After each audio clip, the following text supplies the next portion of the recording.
It's not distorted. No. Yep. Hey.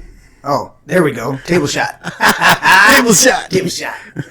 Welcome. This is My Brain. I'm Jeremy Scott Gibbs, and I'm joined by my good friend of 16 plus years, Mr. Tony Bradley. How's it going, We're shaking? It's fist bump, too, because that's what's fun. That's right. This is My Brain. We'll give you the disclaimer because I am broadcasting on the HFTC channel, which has been my church channel for a good 8 to 10 years. I do have a This Is My Brain channel, but as of this moment, we were having technical difficulties going live. So we're going there. We're also about to go live on the Don't Make This Weird podcast channel. So we'll be on there. But giving you the disclaimer, this isn't a church program. This is what's coming out of my brain. I'm not ashamed of Jesus. I'm not ashamed of all the ministry work that I've done, but there's more to me than just the church work that I've done. And this show is all of me. So we're going to talk about movies. We're going to talk about music. We're going to talk about politics, about how I feel about the Second Amendment and my guns, and how we're going to talk about some other things. I've got some other guests lined up. They're going to come in and sit down and chat and talk about some other stuff. Some of it may be controversial, maybe off-putting to some people. We may cuss now and then. And you know what? That's who I am. It's what comes out of my brain. So I've censored myself in the past for the sake of other people, for the honor, not to be false. Because you've heard me in messages, and everybody who's tuned into my church channel knows they've heard me on messages say that I cuss, but I didn't cuss in the channel. You want to read the? Yeah, read the sign for me, Tony. So you can see it in the shot. Obviously, it says, "Notice this place is politically incorrect." Incorrect. Yes, sir. We say Merry Christmas, one nation under God. We salute our flag and give thanks to our troops. Yeah. If this offends you, leave. So I'm giving everybody the disclaimer. Love everybody. Love you all. But again, this isn't a church. This isn't my church program. This is a program of me sharing whatever's on my mind. And if that shit bothers you, then I'm sorry. So here we go.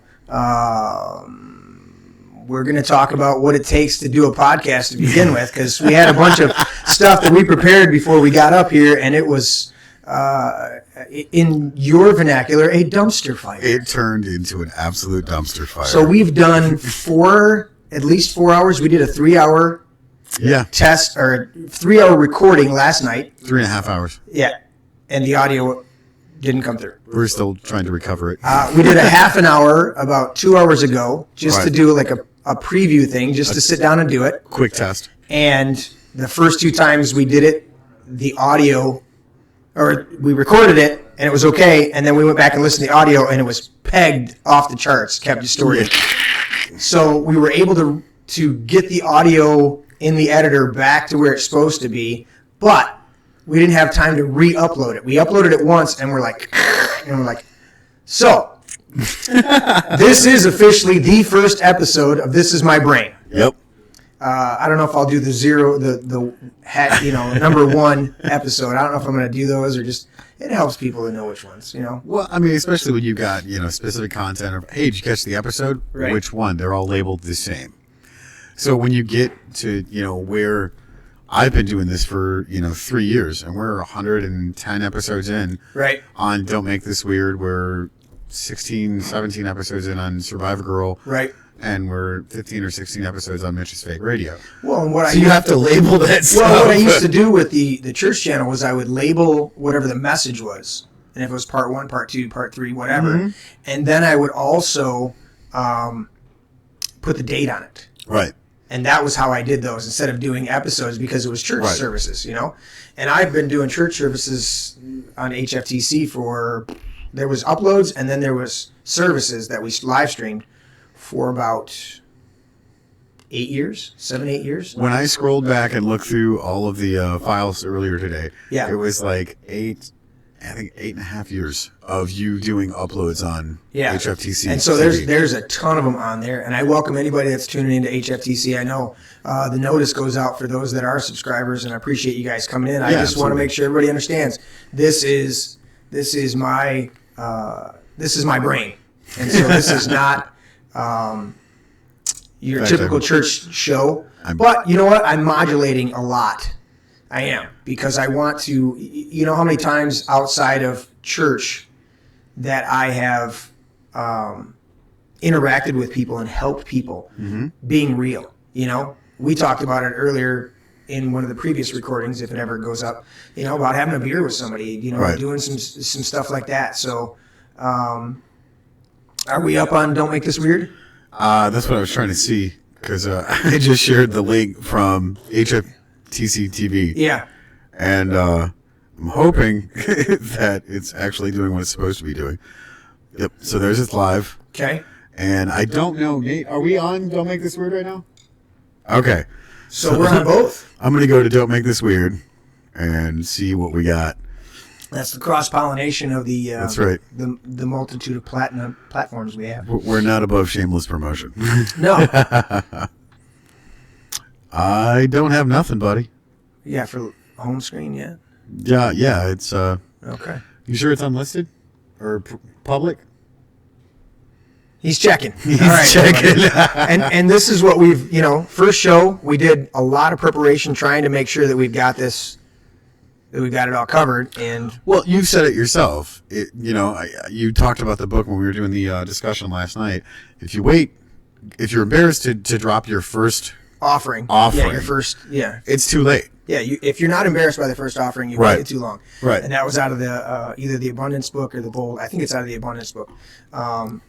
But excellent, you know, advice. Right. That if you're waiting for it to be perfect, and that's part of my problem. I am a perfectionist. Right. I want things done in excellence and done a certain way, and that's not a bad thing. But at the same time, it can be an impediment because you wait too long. You know, before the show when we were going up to, you know, get some duds on, fresh duds. Right. We were talking about that. I'm like, "Where you at, man? Where's your head?" You're like, "Well, it's first show, and the Titanic sank on its first voyage, and we're not sinking." Yeah. I mean, as long as we don't lose 1,500 people around the North Atlantic, I guess we're doing good. Right. I'm gonna smash that iceberg like a 1-up. So you do all your preparation, and then you just dive in and go with it. You know, that's what happens. So, but you know, that's what we want to do is we want to share. I wanted to have my voice. I've been on your show. I've been on Survivor Girl, and so we're hearing in the background they're checking clean audio. That's nice. Audio. Yeah, we had that audio issue. We're like, we're gonna figure this thing out. You know, and we've got a lot. I mean, I think we got a good setup going. It looks nice. Yeah. But you always. I just did the table shot. You do the table shot. You did the table shot. Nice. So there's a few more things that I still want to do before we get everything locked down in here, but I think we're doing good. So one of the things that I was really meditating on, you and I were talking about, and you were picking my brain over the last month because we tried to do this a month ago. We tried to do it a couple months ago. You and I sat down for after the St. Patty's Day party we had here. Yeah. And we recorded about 7.5, 8 hours of. Yeah, it was closer to 9, but yeah. Yeah. And so we put together a lot of content. And Ben, if we have a table shot, Ben has snuck over there. Yeah. He's I can see him. His head is right there. He's right there. Ben's in yellow. He's in yellow. He says, "Hello." Yeah. Come sit next to. No, don't sit next to me. So, hi, buddy. Go away. Go away. So, Ben's got some editing to do on those videos that we put together. But and tell your listeners about what was actually, you know, one of the reasons why we didn't have this stuff together, because, you know, it's technical issues. Ben was hustling from last night after doing all of the intro stuff that we shot. Yeah. We did what, 10, 12 different. We did literally several shots all set up, and he was trying to get them to. We did a test shot. Yeah. And that's actually in the computer if we wanted to, but I don't want to mess with anything. But we did. Ben and I did a test shot. Yeah. First of the week. So Monday, I think it was Monday or Tuesday, we did a test shot. and I came in and did most of the blocking. Yeah. Right? And he shot it on his cell phone. Yep. And we did it, and I'm walking into the man cave and walking across, walking over to the fridge, opening the fridge, we had the phone in the fridge, close the fridge, pour myself a Di Serono, and then cut. And I'm like, okay, that's what we want to do. Now when Tony gets here, we'll do the same shots, and we'll be at the bar together, and we did it nice for everybody. I wanted it to be a beautiful presentation. Yeah. And Ben says, I got this. He left last night. He's going to go edit it. I get the text today, and he goes, my computer crashed. I'm going to have to come to the man cave and use yours. Mm-hmm. He gets here a couple hours before the show, sits down with my laptop, and it freezes up. How many? About 10 times, Ben?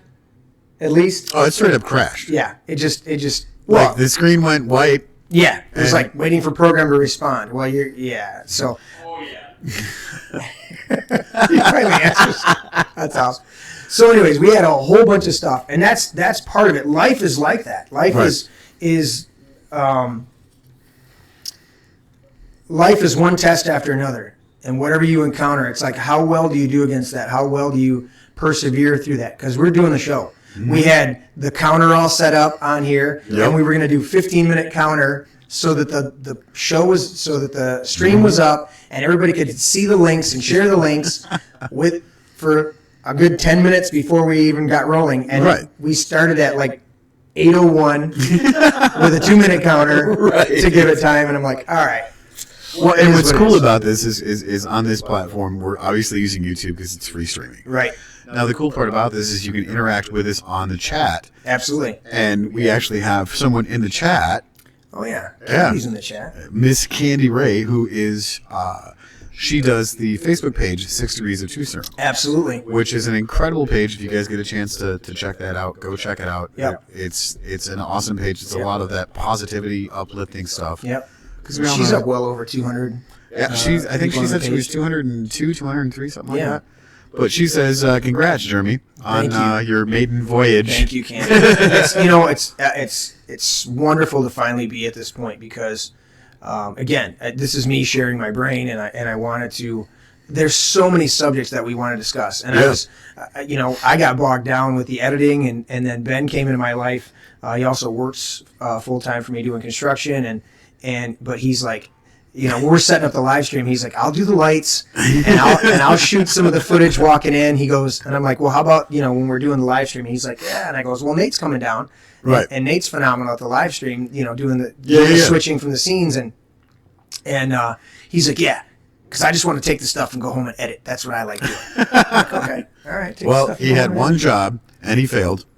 So we're going to have to deduct his pay. 0 from 0 is... -0? 0. I think he owes me. All right, so anyways, we're getting this... Love you, Ben.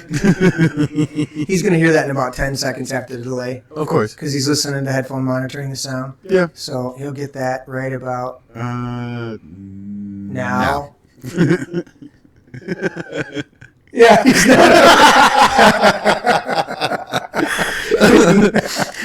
You guys can't see that. He nodded right over the couch. Oh, yeah. That's awesome. So... we talked about the preparation. We talked about the disclaimer. We got everybody on board. Yeah. The thing that I was meditating on, and you and I discussed it for a while, was love. Yeah. And I really want to talk about that because you and I have always talked about that. Yeah. In John it says God is love. Right. 1 John, and throughout the Gospel of John it talks about how God, just love is apparent there. And when I sit down and look at it, I'm like, man, love is such a misunderstood concept. Yep.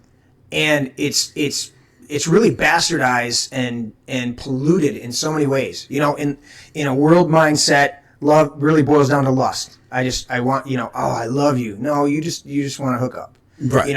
And in the church, love is this fine line of for God so loved the world that he gave his one and only son, and it's like, but if you make a mistake today, he's going to pounce on you and go, that's right. And I tempered myself with, I'm like, wait a minute, man.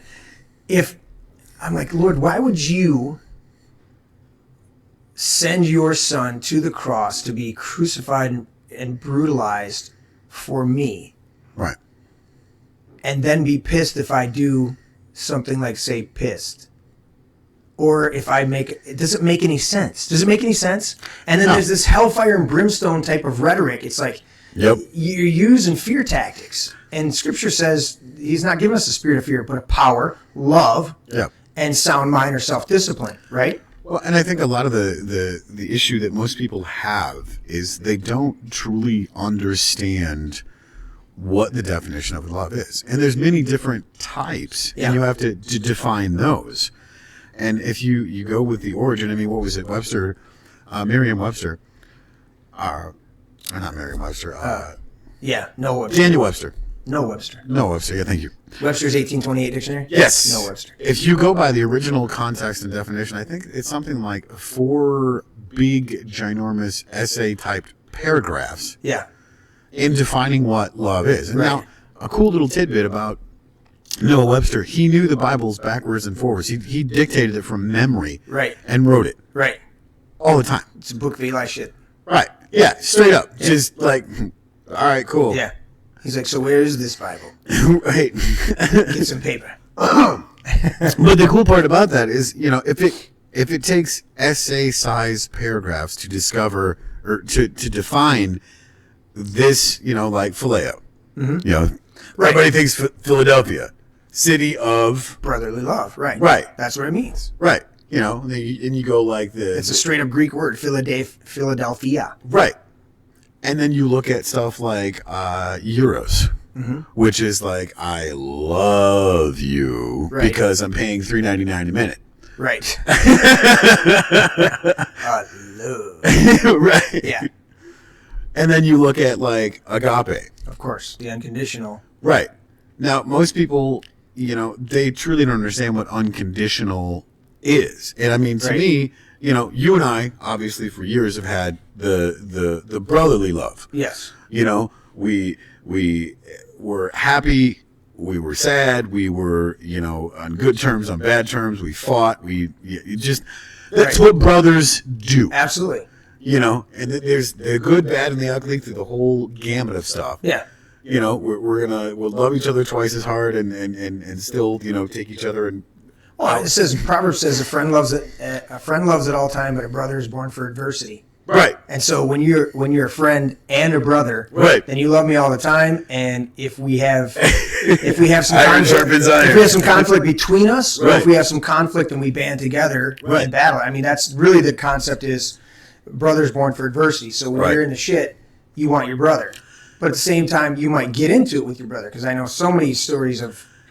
That goes back to what we were talking about on Don't Make This Weird. Is the funny part about it is, we're what was it, the Island of Misfit Toys, right? And I think it's so funny because we will haze the crap out of each other on that show. Yeah, someone that is not part of the family, part of the tribe, yeah, they don't get jumps in and just like, you got all of us on you because we protect our own, we take care of our own, exactly. We may haze the crap out of you, but that's because we truly, sincerely love you. Absolutely. And it's not. And overall, everybody's a positive people. Right. That's a big difference too. Right. You get around a group of people and they're always after each other, and you go, yeah, but you don't like each other. Right. You don't even like yourselves. So when you do it, it's kind of mean. Right. When we do it, it's loving. And I look at Nate, and I got to dote on Nate because he's phenomenal. Worked with us for 18 months. Give yourself a shot there, Nate. That's right.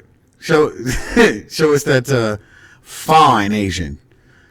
Where's the Asian? I don't see it. I don't see it either. Where's the delay? That's the 10-second delay. Oh. But anyways, to dote on Nate for a minute, the fact that, he was, and the there it is. Well, term has been coined several times over of, my place is a sanctuary for wayward souls. Right. Well, Nate was one of those wayward souls, and he's like, hey, man, teach me what you guys are doing. I think this is really cool. Right. And, we haze the crap out of him, but this dude works harder than any 17-year-old kid I have met. Yeah. Because he's the first one in the studio. Yep. When it comes to showtime, he's generally the last one to leave after everything is cleaned up. Cables, the session's shut down, the cameras are all put away. Right. And, he's a hard worker. I mean, the minute we came down here. Yeah. It's like, hey, absolutely. I'm going to go out and smoke. And he's like, I got to get to work, man. And I'm just, dude, you are hungry. Absolutely. I love the hell out of you for that. Yeah. Because without having Nate as ready and as eager and as zealous as he is, right, I couldn't do what it is that I do. Right. And, you know, I showed him all the ropes, how to do lines. We go out and do, live shows, and he's constantly throwing lines for me. Right. While I'm, grabbing some of the gear. And so he's roadieing and doing all that stuff. Yeah, absolutely. And it's incredible because he's like, all right, cool, you got this, you got this, you got this. And then it's amazing to see someone that's hungry that, and he used to be the lowly intern, and I mean no disrespect by that. Right. But now he's, the engineer for the Survivor Girl podcast. Right. And it's incredible to watch that kind of metamorphosis of being, you remember when you were a teenager? Yeah. You thought you had the world by the balls and had it all figured out, right? Of course. Granted, our naivety went either I'm stupid or I'm incredibly smart, but I am one single-minded direction here. Yeah, I'm doing this regardless. And he's showing me stuff on the program that we use for a lot of these split screens and stuff. Yeah. And I'm like, how did you do that? Like, okay, so you were there for the 100th episode of Don't Make This Weird. Right. A couple episodes later, he's like, hey, check this out, boss. And he's all click, click, click. And then there's like scrolling animated text. And I'm like, that's cool. How do you do that? And I'm pretty tech savvy because I use all kinds of interfaces and software and hardware and stuff like that because I'm an engineer. That's what I do. Right. And he's just like, oh, look at that. Check it out. And he did it. One show was so cool. He's like, watch this. We were live and we had the wrong date in the scrolling text. So he goes on the fly changes it and like blink, and it was done. And I'm going, this is so cool. Absolutely. Man. I threw a few of them at him, a few curveballs at him today. Yeah. With the countdown calendar, or countdown timer, and then the thing. I mean, we literally got those half an hour before we went live. Well, and I say all of that because it's an example for me that if he was my son, I mean, he might as well be. Exactly. I love him as his son, and I dote on him as much as I possibly can because I'm proud of him that he's accomplished all of this in such a short amount of time as we're all growing and we're all learning. It's a collective effort. Right. Of, okay, you're going to do some stuff that's going to piss me off, but I love you with every ounce of my being. And that's what we're talking about. Is what is real love? I remember this story. You've heard me tell it before, but I remember I'm in high school, and I went from 9th grade, I went from the public school, 10th grade, to the private school. Right. This private Christian school, which remained unnamed. And I had one of the teachers there, was a very, most of them were very staunch. It was that type of environment. They were very staunch Christian, environments. And I'm like, okay. And he tells this story. He was like patting himself on the back, congratulating him, and he's like, yeah, I was at the store the other day and this lady came up and she's struggling and trying to reach this case of beer off the top shelf. And I'm like, I'm waiting and I'm listening. And he goes, she looked at me and she goes, sir, will you help me get that? And he goes, I'm a Christian. And wouldn't grab it for her. Right? Wow. And she goes, so am I. That's what her response was. So am I. I'm a Christian too. Right. And he's like, he marches off and she figures out how to get the case of beer down. And I'm like, I've always remembered that story because I'm like, what a dick. Yeah. Well, I'm a Christian. Listen, your standards as a Christian don't equate to other people. And here's the thing. Right. The Gospel of John, Jesus' first miracle that his mother she forced him into. He's like, in fact, he goes, woman, why do you involve me in this? Right. She's like, they're out of wine. We're at a wedding feast. They're out of wine. Take care of it. Right. And then she doesn't even ask if that's cool. She just turns to the servants and goes, do what he says. Right? And and you go, well, and I've watched them squirm and go, well, that was grape juice. Or that was, I'm like, dude, it literally says in the text, this grape juice fermented very nicely. No. This is Cabernet. Cabernet. In fact, it's 2017. Nice. It's nice. Oh, dude, this is not wine. Cheers. I'm about to. I'll do that with this. Yeah. My water. You don't drink a toast with water? You're right. On where? On where? Let's see, I can bring them off for you. Heather says, hello, guys. Hello, Heather. Oh, we are live. Holy cow. Great job, guys. Dawn says, two of my favorite guys. The third is not on camera, and Nate hand over so he can show himself. Yeah. Roxanne says, really enjoying this. And Heather says, hey, I can see the comments now. Nice. There they are. Yeah, we are live. Excellent. Love all you guys in the chat. We got Please share. Yeah, share the link. Yeah. And so I'm now poured. Cheers, my friend. Salute. Oh, Becky just said hello, all. Hello, Becky. Hello, Becky. That's Pepper Potts. Pepper. Yes, she is. So anyway, Jesus turns this water into wine. Yeah. Okay. And they go, well, maybe it was grape. I mean, I watched them do acrobatical moves trying to diffuse this, and I go, wait a minute. Dude, they're religious ninjas. They are. And I'm like, what the hell are you talking? I'm like, it says the husband of the banquet, the father, comes to Jesus and goes, dude, what are you trying to do? Right. Normally, you bring out the cheaper wine after everybody's had too much to drink. Right. You save the best wine till last. Right. So, in context, he said everybody's already quite lit. Right. And you bring out the best wine, you should have brought out crap wine because everybody's already lit and wouldn't know the difference. Right. So what you take from that context is Jesus turned water into wine. Not only did he do that, Right. but he did it when everybody at the banquet was already pretty well drunk. Jesus knew how to party. Exactly. But I go back to that story and I go, here's somebody who their position was alcohol is bad. Right. Alcohol. And I go, no. Imbalance, a lack of moderation is bad. Right. When you're not in control Exactly. of yourself, when you're not in a place where you're moderating. Well, what's the saying that you always say when everybody comes down here and finds out the dirty little secret that you're a pastor and you've got a drink in your hand? You say, I drink Because I'm happy. Right. Well, it's from an essay by G.K. Chesterton. Right. Look it up. It's I'm gonna drink It's this. either Dogma or Heretics. I hate it when my karma runs over my dogma. Right. So when you look up either one of those essays, they're free online because it's passed beyond there. But in one of his essays, it's a collection of his essays. But there, make sure you don't dribble that. Need a napkin.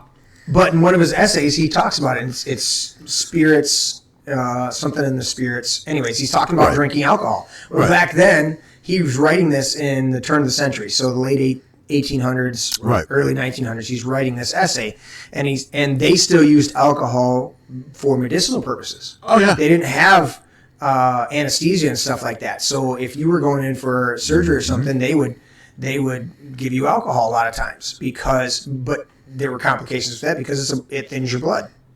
So, anyways, he's writing in there, and really the whole essay is about, look, if you need alcohol, don't do it. Right. If drinking alcohol makes you feel normal, Yeah. you've got an issue, and you need to figure out how to get normal. Right. But if you feel normal throughout the course of your day, Right. then you're the one who should enjoy an adult beverage because Right. you're going extra normal. You're just enjoying yourself.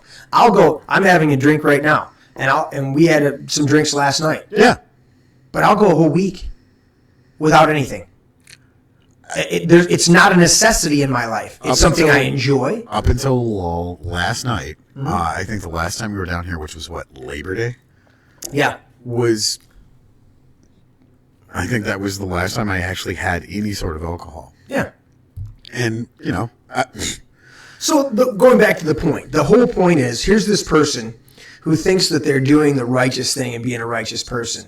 And when somebody inquires of them, will you give me a hand right. grabbing this, some beer, and they go, no, I'm a Christian. It's just like, and he was up there literally sharing. What's amazing to me is that he Right. did it in the first place. But secondly, he was sharing the story like it was a badge of honor. And I'm like, you're a dick, dude. Why don't you just grab that stuff? Look, you biased asshole. It's the same guy who it's the same type of person that the bum on the street is asking for some money, and they go, oh, I'm not going to give you any money. Right. Because you'll just go buy alcohol with it. And you go, Are you supposed to give them money or not? Just give them the money. Right. If you're not supposed to, because there's people that scam, of course. Of course. So have some discernment to know whether it's a legitimate thing. And sometimes you give somebody money and it wasn't legitimate. Sometimes you don't. Right. You know, whatever. But it's not your place to say what they're going to do with it. I look at that passage of scripture because that's kind of what goes through my head a lot of the times when Jesus was talking to Peter. And he's like, do you love me? Yeah. Feed my sheep. Feed my sheep. So anytime I see, someone that's homeless or down on their luck or whatever it is, I'll go to Subway, Wendy's, something. Well, yeah, if that's what you feel led to do is go get them a meal, do it. Right. But don't go, I'm not going to give you money because you might buy alcohol. Well, that's my point. Like, can you feed people with money, like literally take it out of your pocket? Yeah. No. There's no sustenance to it. Right. So feed them. Go get them a sandwich from the deli. Right. Heck, make them a meal and take it to them. Be like, hey, dude. Right. Can I give this food to you so you can have sustenance to digest? And strike up a conversation with them. Absolutely. I've met some of the coolest homeless people in, Podunk, Caro, where I'm from. Right. And, all over the United States, places that I've lived. And, I met this one guy when I was in St. Louis, Missouri. Dude was running a multi-million-dollar company. Mm-hmm. And the whole thing just went up in flames. Right. And his wife left him. His kids, estranged him. Right. The whole 9 yards. Everything he owned. Gone. And I ran into this dude because I went to go sit on a park bench waiting for my bus. And he was covered up with newspapers. Now, I couldn't tell because there was just a ton of newspapers. So you go to sit down? I go to slide the newspaper over, and he's like, hey. And I'm like, oh, dude, my bad. You good? And I got to sleep around here and, assault me, dude. You're sleeping on a park bench, bro. Right. And, I got to hear his story because my boss was late. Right. And I'm like, can I go to the mom and pop diner and, buy you a sandwich or something, man? Because I'm like, you're out here and you've got to be hungry. Yeah.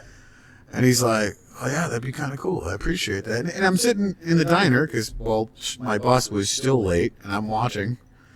And I sat there for a good 20, 25 minutes just watching this dude eat, telling me his story. Right.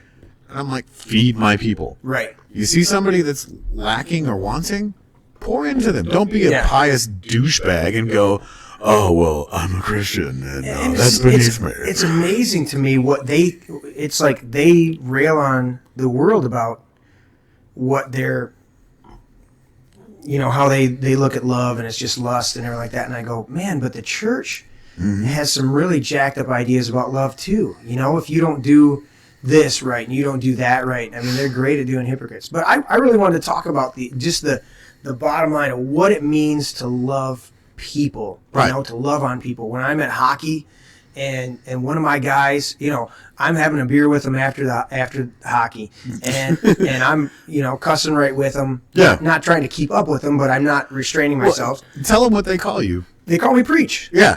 The majority of them call me Preach. Right. And it was when I'm in the locker room when they first noticed, they were like, Preach, did you just cuss? I'm like, yeah, where have you been? And they're like, you breaking my balls. They're like, well, we didn't. I said, this is because you've got a concept that has been built up by a bunch of preachers. I had one of my buddies one time. He goes, he says something to me. He goes, oh, you're on your radio show. Because I did a radio show for about 6 months. We drove all the way from here to Detroit every Friday and did our radio show. Yeah. And it was a good experience, but it was, ultimately I was like, I'm over it. Well, we were paying to be on the radio versus, being on the radio for free or them paying us. Right. And I was like, okay, you guys are just, they didn't care. They had a good heart, but ultimately you're like, if you had money, they didn't care what your doctrine or your message was, And there was some heavy dude, like the dudes that followed us at one point were like, I mean, like their guy Messiah over in Africa or something like that was the second. He was like the next Jesus, and we're like, you really think that? Charles Manson much? No. And I was like, wow, okay. And you guys are following us. All right. When's our contract up? Because you signed a contract for that you're going to do so many shows. Mm-hmm. But anyways, so we're driving down there. We're doing the shows, and I just the concepts of the show and what we're doing. I said, my buddy, I told a bunch of guys, I'm like, I'm doing my radio show. They would ask me, they're like, hey, can you play hockey on Friday? And I'm like, I can't. Right. I said, I've got my radio show. They're like, what? You got a radio show? I'm like, yeah. So this one buddy of mine, he's like, I said, yeah. I said, radio show. I said, so I can't be. Oh, that's really cool. It's really cool, right? Yeah. So I went, yeah, it's on Fridays at 5 o'clock. He goes, well, I don't need anybody preaching at me. And I looked at him, and I skated away from him. Right. And I got back in the locker room later after the skate, and I looked right at him and I goes, dude, I have never preached at you a single time. Right. So your reaction was way out of line. Right. And he went, yeah, man, you're right. I said, dude, I have never talked to you about Jesus. Right. I've never preached to you. You know who I am. Right. But I've never tried to proselytize you. Right. And he goes, yeah, you're right. And he was enough of a friend that I could do that. If he was somebody that I didn't know, maybe I don't do that. But and again, we talked about etiquette when we were doing the test of the way you approach somebody to let your character dictate who you are through your actions. Yeah. Because we all know talk is cheap. Yep. You can talk out both sides of your mouth. Talk is cheap and bullshit runs deep. Right, exactly. Letting your character, letting your actions dictate who you are. Yeah. I mean, it's so funny running into people now at all these festivals and events and stuff that we've been asked to participate in or do sponsorships for. And they listen to the show. And they're like, man, I know you. And then they see me in person and they're like, man, you're different. And I put my pants on one leg at a time, just like you. Yeah. Maybe I'm having a shit day or something, or, maybe I'm just tired because of all this stuff that we do. Right. I'm not trying to go through and give you mixed signals here, but I'm a human being. Right. I'm going to love with every ounce of my being. And if I'm having a shit day, I'm going to tell you, look, man, I could have used an extra 2 hours of sleep, but I didn't get it. Right. So I'm going to let my actions by going, I'm going to sit back. Yeah. We'll be cool for a minute.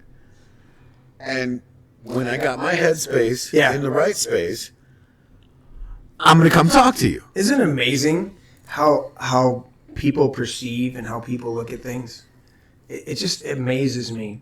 And that's really at the crux of what we're talking about is people's perception and what their ideas and concepts are. You know? And we get that a lot from our families. You and I have had these discussions where your upbringing, you have your what shaped you when you were growing up. Oh, yeah. And we've actually had some knockdown dragouts about that. I'm like, Tony, that's not the way it's supposed to be, man. But that's the thing, though. When you're not ready to hear that, why are you going to beat somebody over the Bible or beat them over the head with the Bible? No. And going, you need Jesus. But if I have to do that, if I have to beat you over the head with the message, it's clear that you're not ready for the message. I mean, I've sat on Don't Make This Weird show. We cut up. We have a great time. We cuss. Kick a baby in the face. And for those of you that never heard that before, that's a baby possum. I had to clarify the second show I was on. They're like, oh my God, he's kicking a baby. I'm like, a baby possum? You've never seen a baby possum? And they're like, oh, that's even funnier. Of course it is. Of course. I'm like, if you're kicking a baby human, there's really something wrong with you. He's just a dick. Yeah. So, anyways, we're on there, we're doing the show, and it's been amazing that after pretty much every one of the shows, I've had a conversation with somebody after the show about a deep subject that is that is as close to, if not completely in line with any type of church counseling I've done. Right. I sat, in fact, I handed out to half the people at Don't Make This Weird that are like integral in I handed out teachings that I've done, that I have CDs all made up for. And they want more. We did the Labor Day party, and Heather's like, will you do a church service this morning? We were talking about that. And I'm like, yeah, let's do it. Well, and that's what's funny about it is, I mean, whether you've been on, Survivor Girl or Don't Make This Weird, me personally, I've had at least 4 to 5 people message me after every show that you have been on that has caught the show live. Right. And they're like, I want to talk to that dude because he's different. Right. And I'm like, I like different. Yeah. You know what I mean? Yeah, exactly. Because everybody's got this stigma, and rightly so. Rightly so, because that's what they've been fed for all these years. Right. I mean, if you're getting fed dog food for years, then you develop a taste for dog food. And then somebody hands you a steak and you go, that tastes a lot better than dry dog food with a little bit of spit put on it. Yeah. Got the nice little cross section of the grill. Yeah. We had spaghetti tonight, but we'll be all right. Right. But yeah. By the way, that was really good. Thank you for dinner, and thank you to the crew who went and ran and get it. The crew that went and got it. Yeah. And it was funny because they actually got you a cake. They did. We're gonna. For your first we'll bring that out. Did they already eat a bunch of it? No, I think it's still sitting over the counter. Is it gone? No, it's over there on the counter. They literally got me a cake for the first show, so thank you guys. It had butterflies. That was specifically Vince and Candy that went and picked it up and brought that cake. There it is. Did you get a shot? You getting a shot, Nate? Get a shot, buddy. Show what's left. So, yeah, they got a cake. It's awesome. But that's what we're talking about. Is I've always taken and subscribed to. There it is, the cake. The cake, yes. There's at least half of it left. But that's what we're talking about is what does it really mean to love people? And first and foremost, I mean, I have a VHS copy from 1999. I'm a little old. Of me teaching a message called "Sin is Not Your Problem." Okay?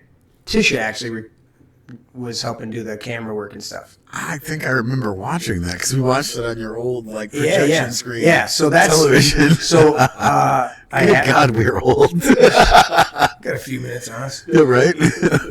But in the message, I remember one of the things that I was on at the time in the message. Because I'm like, first of all, sin's not your problem. And people go, what do you mean sin's not my problem? I'm like, well, do you even know what the concept of sin is? Okay, sin means to miss the mark or miss the target, to not have a share in, to not have an inheritance. Those are the 3 main things: miss the target, miss the mark, not have a share, and not have an inheritance. Right. Okay, that's what hamartia, hamartano in the Greek mean. Right. So when translated sin.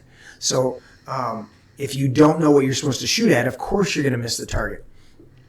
So, but after you go through that definition, then you go over the place where you go, it says in Scripture, in a number of places specifically, Jesus paid for sin once and for all. For all. Yeah.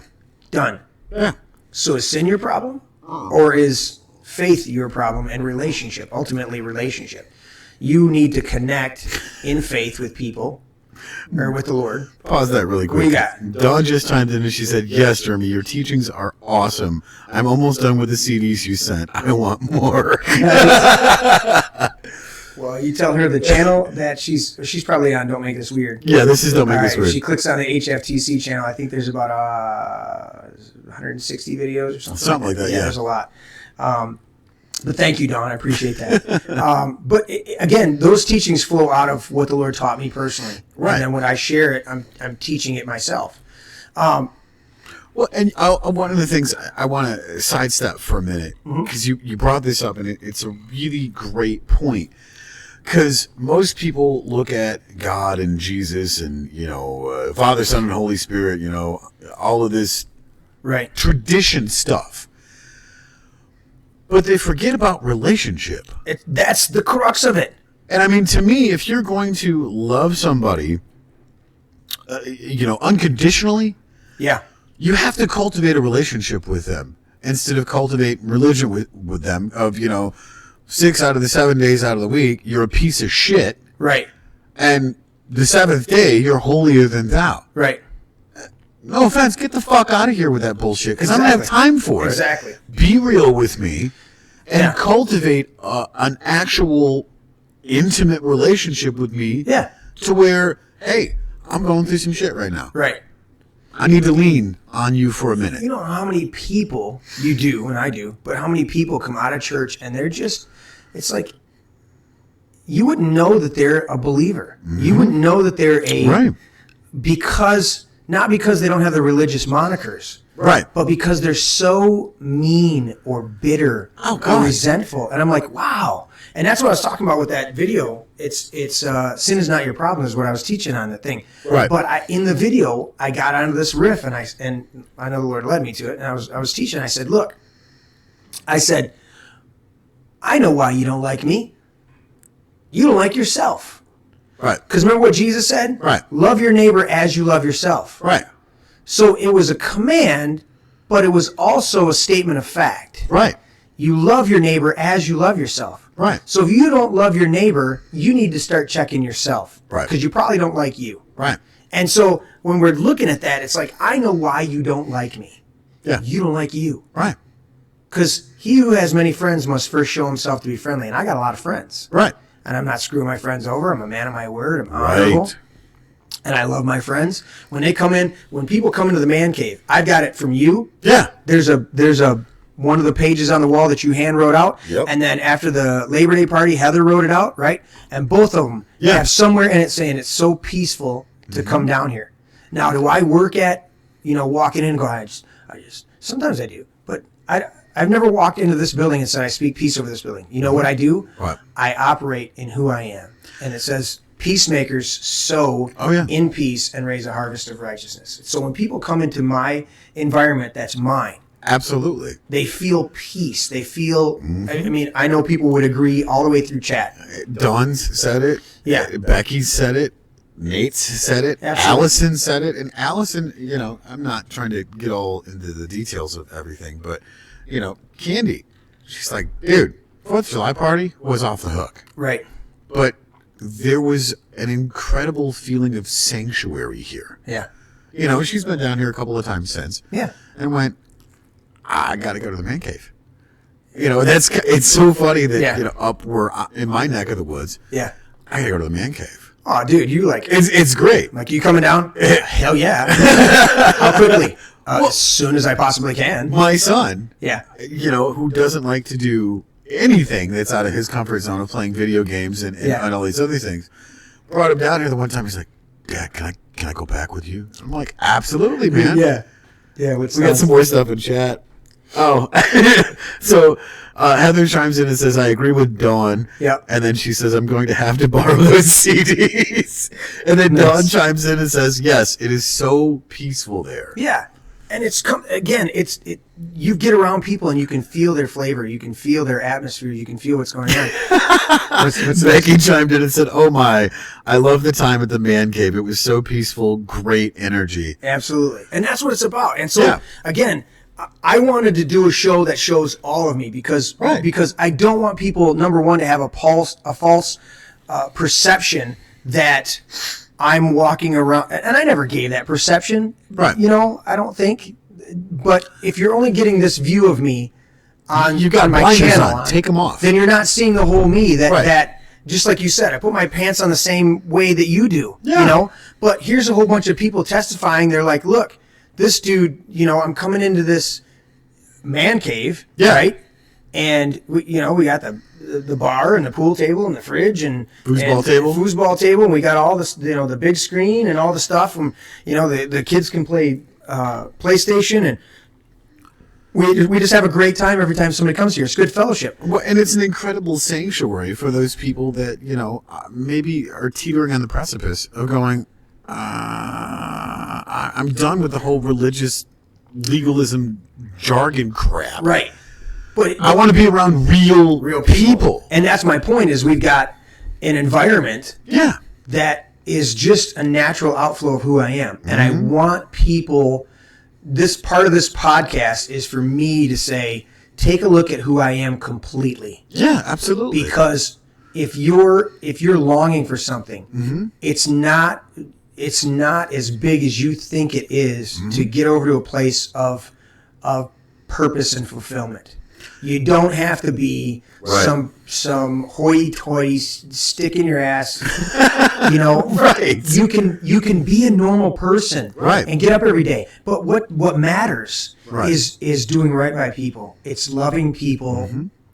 unconditionally sometimes. Absolutely. Other times you got to give them some tough love. Yeah. And that's, sometimes it's I'm going to slap you now. I'm gonna let you know that was unacceptable. Right. You're still, your focus is love. You're still looking at, am I doing this to be a better person? Right. Am I working on loving myself? When I get up each day and I go, I've had people comment and they say, you look really nice. Right. And I say, thank you. Right. And I don't feel the obligation to say something back. If they do and it's genuine, I say, yeah, you look good too. Yeah. But 9 times out of 10, I've learned to accept the compliment. Yeah. But I've also had a few occasions where people have said something and I go, yeah, I don't dress for you. Right. They're like, well, you wear your fancy clothes like you're better. And I go, no, I don't get dressed for you. I appreciate it when other people appreciate, look at me and go, wow, you look really nice. And I go, thank you. But, thanks for the shirt, by the way. That's very nice. But, thank you. You're welcome. But I look at him and go, I didn't get dressed for you. Right. I mean, I appreciate that you noticed. And every once in a while, I will say this disclaimer, every once in a while, the Lord I've been to my closet. Yeah. And you know my closet. Mm-hmm. And I walked in there and I go, what shirt should I wear? And he goes, wear that one. And I go, okay. And I put that shirt on, and then I'll come across somebody in the course of the day wearing that shirt who goes, wow, that is really nice. And I go, apparently it was for you because I was told to wear this today. Right. And they go, really? Yeah. And I go, I was told to wear it, and you are like, really appreciate it. Right. And I'm like, so, thank the Lord for it. Heather just chimed in and said, it's about feeling good for yourself. Yeah. Yeah, you've got to feel good. You've got to love if you don't love you, it's impossible to truly love other people. And it takes work to love yourself. It takes work to accept yourself, to see yourself. And again, I'm wearing clothes that I like. And I've had other people, I wear the rock revival jeans. Right. And I said it, one of my buddies yesterday, I built him a deck last year, about an $80,000, $90,000 deck. Nice. Oh, it's gorgeous. All Trex cable railing. Oh, dude. Yeah. Nice. You've seen pictures of it, haven't you? Yeah, you showed me. Yeah. So we were there the other day because a couple of little cables had loosened up, so the boys are going to take an hour or so and go there and tighten them up. Yeah. And so he's there, and he's one of my buddies, and he teases me. He's like, oh, you want to ease up on bedazzling the jeans? Straight on Deadpool. Yeah. And I go, thanks, Deadpool. I said, yeah. I said, he's like, they're not a fucking art project. Well, that's the thing, is the point that you made just before you dropped the bedazzle is I'm the worst offender for that. Yeah. Growing up, I had no idea how to navigate friendships, aside from my grandmother, who I firmly believe single-handedly earned her sainthood by raising me. Apparently. But, you and I, early on in our friendship, had rifts between us. Right. Because you're like, dude, why are you doing this from a place of anger, of rage, of hate? Yeah. Do it from a place of love. And I'm like, I am moving! Oh! And you're like, okay, baby Hulk, calm down. Exactly. And at that point, I was like, why are you intentionally trying to fuck with me? And you're like, dude. You can't scrape the scum off the top of the pond until you stir it up a little bit. Right. But that was the thing, is that was a lesson that I had to learn. And I mean, for the first couple of years, I was a shitty father. Yeah. Because I'm like, look, you little screaming baby son of a bitch. Oh, yeah, dude. Shut the hell up. You're like, what the hell is your problem? I'm like, she's 2. She wants to be held. Pick her up and stop being a dick. Right. And you're like, oh. I'm a dick. And you picked her up and held her, and like instantly she was calm. Right. And I'm like, do you get it? And you went, yeah. And then we had discussions about how you were raised. So you weren't doing it. You came by it naturally. Right. It wasn't like you were on purpose. You were oblivious to it. And I'm like, dude, you need to nurture. Heather chimed in and said, haha, tell to kiss your bedazzle. Oh, yeah. Tell him to kiss my bedazzle. Right, but that's the thing. I do. Right. I go, you know what? I didn't put them on for you, sweetheart. Right. But that was the thing, though, is I didn't even realize for myself, and you know me, I was raised in the church, daily in the face with the Bible. Absolutely. And just none of it made sense growing up because I was asking the right questions. But I was getting, you shouldn't ask that, you shouldn't ask that, you shouldn't ask that, you shouldn't ask that. I mean, we just watched the Age of Ultron.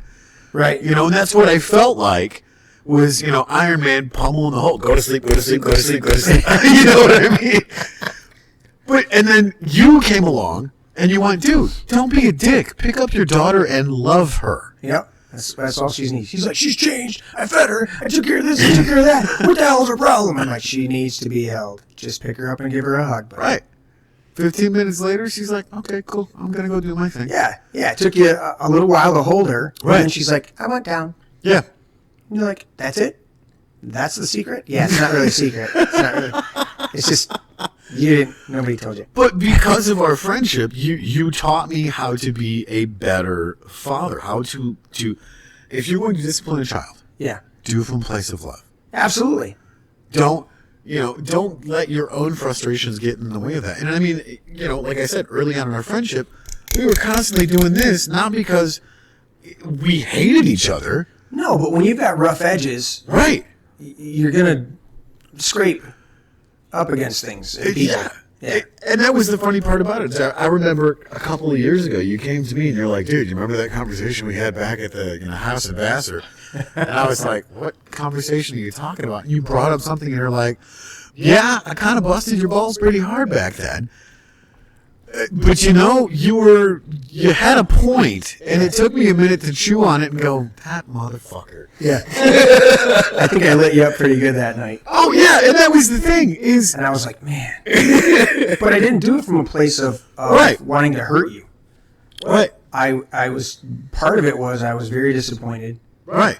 And the other part of it is I was angry, too. The disappointment flowed into anger. And I was like, dude, what are you doing with your life? Right. You know, you've got all this talent, all this potential. Right. You lived with me for the last couple of years. I'm moving. Right. And all you want to do is stay in the same spot you're in. Right. And that was never what was supposed to happen. You were supposed to progress in this environment. Right. And you're pissing me off because you didn't progress in this environment. And I'm like, if I come back and I don't see you progressing in a few years, I'm going to beat the shit out of you. Right now it's just verbal.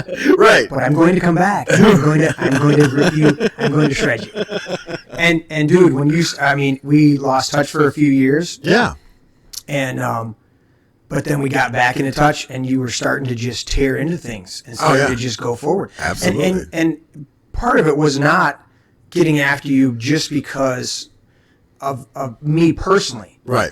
I knew, and we had worked on some of those things, the things that you were enduring, the divorce and struggles with, you know, the ex and getting the kids and then, you know, another kid, and then just dealing with those ramifications, and then some of the other issues in your life. You had some legitimate I'm going to say this one handicaps. time. Marla, you met me at a very interesting time in my life. Love me, hate me. But that was the thing. I mean, you're absolutely right. You couldn't have met me at a worse time. And I mean, I don't care if people know this. I met you at the perfect time because nobody else was coming to get your ass out of jail. If that's my point. I was just going to say, you literally picked my ass up out of jail for something that I had nothing to do with. How long had we known each other when I came and picked you up? 6 months? Intimately 6 months. 6 months. As brothers. Yeah. Because prior to that, we had bumped into each other doing the local scene and whatnot. Yeah. But yeah, I mean, one-on-one, it was like 6 months, I think, maybe. Yeah. I'm really getting to know each other. Your drummer at that time was like, dude, why don't you come meet this guy? He's got, you know, similar haircut. Crinking his neck. I'm like, all right, cool. Let's go meet this dude. Right. And I get over there, and the first thing I hear, because Donnie is playing this screaming guitar, and you busted out with Reaching. Oh, that was the first one, huh? Oh, my, dude, I walked through the door. Reaching for the sun again! I'm like, I'm home. Do we peg the mic on that one? And then, you know, hanging out with We have Donnie. a recording of that somewhere. I'm sure we do. I got to pull it up in some of my old session files because I tried remixing it, and, well, you know. Yeah. I'm glad we got that off the computer. No, that was my introduction to you. Is 6 months later, after we had jammed a couple of times, recorded some music, right? You're like, ring, ring. Yeah. Hello. You have a collect call from the Tuscola County Jail. From Tony Bradley. To accept this call, press 5. Hello, Tony. What's up, buddy? You think you could come get me? Absolutely, I'm on my way. Can you bring me a shirt? Yeah. Mine's shredded, got blood on it. Yeah. Okay. Which is funny, because it was my blood from being beat up. Right. I'm like, how the fuck does that happen? You get beat up and you're the one that goes to jail. Huh? Right. Anyways, I digress. But the great part about this is because you loved me as a brother. Yeah. The whole entire car ride home, you're like, look, brother, this is how it's going to go down. I'm going to tell you some things, and you're going to sit there and be quiet. Because it's not what you want to hear, it's what you need to hear. And I'm like, I'm a dick. Because you started telling me this stuff, and I'm going, yep, need to hear that. Well, I mean, the next part of the story is that's how you came to live with me. Right. Was because you couldn't go back to your house. I couldn't go back to my own home. Right. Like, I was escorted out of Didn't I my... have to go pick up your clothes for you because you weren't allowed back there? Yeah. I was escorted out of my own home. She attacked me, and I can't go back home. Right. So, anyways, but the point being, Right. is when you're operating in a place of love, when you're Right. doing what you're supposed to do, it's a different flavor, man. It's a different. I really look at it and go, I know what the Lord's talking about when He says, when I was hungry, you didn't feed me. When I was thirsty, you didn't give me something to drink. And when I was naked, you didn't clothe me. And when I was in prison, you didn't come to visit me. It's like I used to ask myself, I'm like, Lord, have I done those things? Have I done those? And I look back at the people that have been in my life, and I go, yeah, I've literally done those things, not just figuratively, but literally done those things. And I go, and it's all in the place of just loving people. Right. But it comes from a place of loving yourself. And I think that's the biggest thing is you got a lot of believers and non-believers out there, whatever strain you're from. Right. But specifically I get some issues with church folk because they're walking around shouting at everybody about Jesus. Right. But they don't operate in the love that Jesus had. They don't turn to they're taking the message Right. for the Pharisee and religious people, Right. and applying it to the people that are actually coming and need help. I grew up in the Baptist church, hellfire, brimstone, like you were talking about earlier, and for 17 years, I was beat religiously, no pun intended, with the Bible every single day. Right. And, my grandmother had a little bit more of a idle hand than just pummeling me with the Bible. Right. But I started asking the questions. Okay, cool. You got all these books in the Bible. Why aren't we teaching them from Song of Solomon? Because from my limited understanding at that point in time, it was about true intimacy, true vulnerability, right, of how we were supposed to relate to each other. Yeah, absolutely. And the screwed up part about that is I was more or less set out on a pole and excommunicated for asking the wrong questions. So I had a real bitter taste in my mouth at that point in time of going, for God so loved the world, huh? Yeah. Is that how this works? Yeah. Okay, let me make this abundantly clear for you since I'm standing in the church parking lot because you've excommunicated me. Fuck you! Right. I'm good. Right. I didn't want to try to conform to your bullshit anyways. Oh, right, and that was the shitty part about it because there was a lot of good people that were attending that church that were being pummeled to death of going in there looking for answers, asking the right questions, but hearing day in, day out, you're a piece of shit. Mm-hmm. Give me your money. You're a piece of shit. Give me more money. Right. You're a bigger piece of shit because I caught you doing something like, I don't know, dancing. Yeah. Give me your money. Wow, how horrible. Yeah. And I'm going, this is absolutely absurd that someone would buy into this. But, it goes back to the it's guilt. I deserve it. Thrashing yourself. Dude. Are you kidding right now? In Hebrews, in the book of Hebrews, there's one spot, chapter 9, chapter 10, somewhere right in there before you get, or no, maybe it's 11. Right.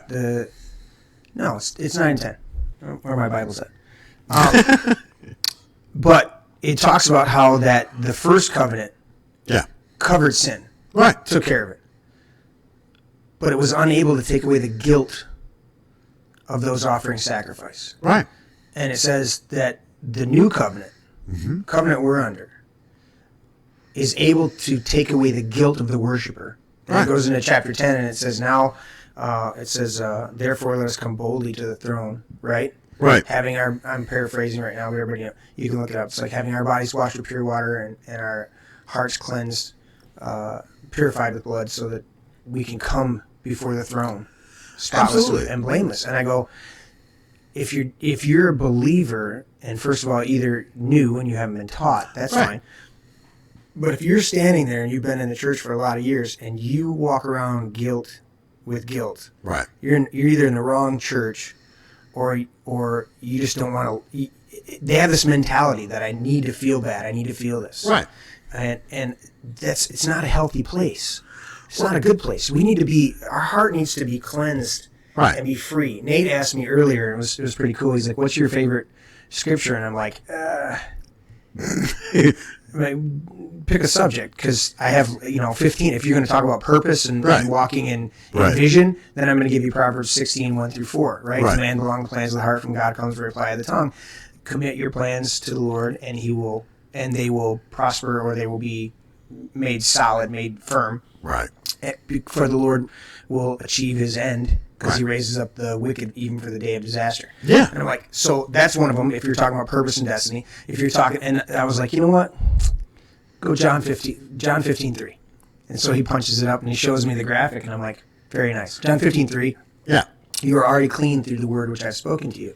And there's so many facets in that verse. I love John 15 altogether. That so lines up with what I was just going to talk about, with being labeled as they'll never. They'll never achieve this. They'll never make it that. Yeah. You'll never be a good Christian. You'll just be an okayist Christian. And I go, what does that mean? And I'm going, wait a minute. First of all, the people that were called Christians first were outsiders called the people at Antioch Christians, because they knew the Christ. Well, not to mention it was meant as a derogatory statement. Yeah. Well, you're a bunch of Christians. Right.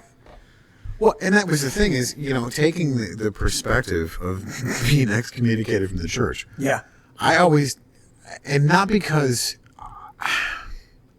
I have that mentality, but it's one of those things that I always take the approach of, okay, what is a non-believer seeing? Right. Okay, cool. You've been beat up by the church? Right. Me too. Yeah. And it's not, that stupid thing, me too. Right. No, it's, dude, I was lambasted, tarred and feathered, and set on fire. Mm-hmm. Because, you didn't conform. You're the spawn of Satan. Well, first, which one of my parents are you talking about? Because they're both as equally evil. And once we have that clarified, then, help me understand what your beef is with something that you don't even believe in. Right. Why do you hate this invisible dude with an amazing beard in the sky when you don't even believe in him? Cool. Can we just go have a beer? Right. And sit down and go, are you okay? Right. And yet, most people are like, well, you're one of those. Yeah. That's funny, because I was labeled as a they'll never, or he'll never. Yeah. And it's like, all right, cool. Since we're past all this remedial bullshit, can we just sit down and have a real conversation?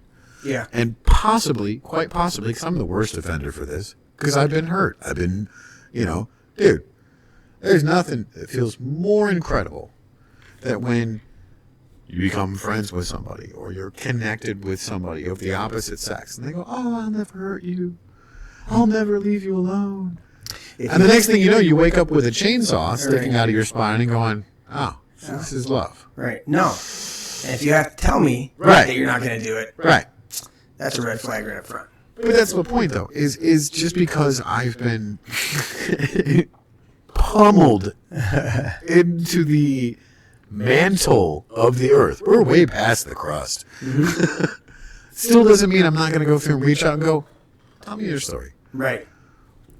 What's going on with you? What are some of the good things? What are some of the bad things? What are some of the ugly things? Right. Cultivate that intimate relationship with that person, because I think people misunderstand what the definition of intimacy is. Right. Because it's all about, throwing a hot dog down a hallway. No, it's not. No. It's about, hey, had a great dinner. Thank you for that hospitality. Appreciate this. It's amazing. Good food, great conversation. You start entering into all kinds of other arrangements, like doing a podcast. Or, hey, this is something I want to accomplish. I'm going to start a band. You play guitar. Let's go ahead and let's do this. Let's do this, right? So I think it's so funny because believers and non-believers alike,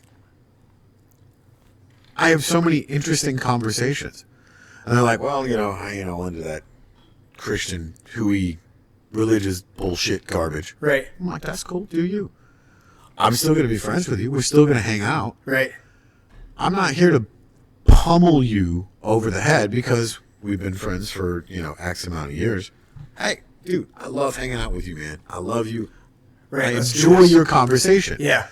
I don't give a shit what your label is or what your tag is. It's you, me tight? Yep. Cool. Let's do this. Right. Yeah. I remember I was driving one time. Remember when I was building the condominiums down there in Clarkston? And the superintendent was a bit of a... He had his moments. He could be a decent guy. Right. Every once in a while, he was quite a tool. And I'm riding with him. Don chimed in and said, Jeremy, please give me a reading for forgiveness. Purple Heart. Reading? Yeah. Like where she's at? A study guide. Oh, a reading for forgiveness. Yeah. Bait of Satan by John Revere. And there's another one that Joyce has on loving yourself. Really doing that. I need to finish a few of my books at some point. Anyways, so I'm riding with this superintendent one day. Yeah. And he was younger than me. Okay. Or maybe the same age, maybe a few years younger. This was my mid-20s, so I think he was a couple years younger than me. Yeah. So he's a superintendent for the builder who was doing this. I'm in there framing these condos. Right.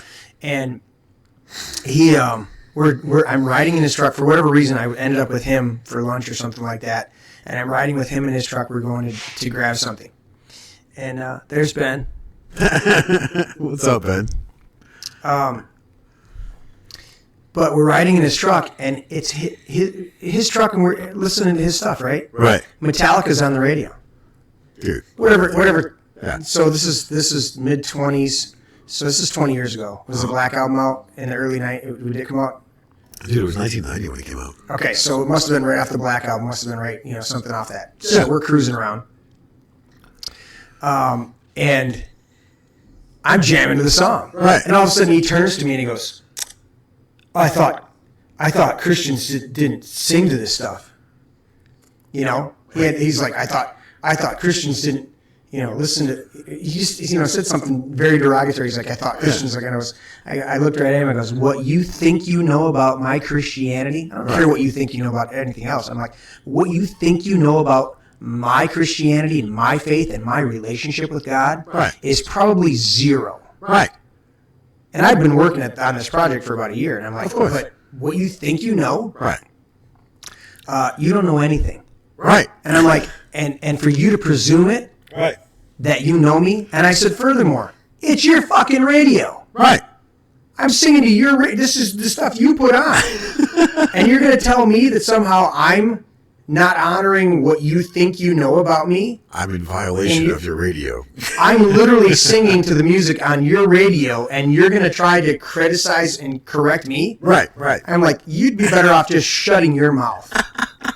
And he was like, oh. you know? And I'm like, yeah, dude. but you know, it's like they have this perception of how people are and what they're looking at. Oh yeah, and it's amazing to me. So we've got to.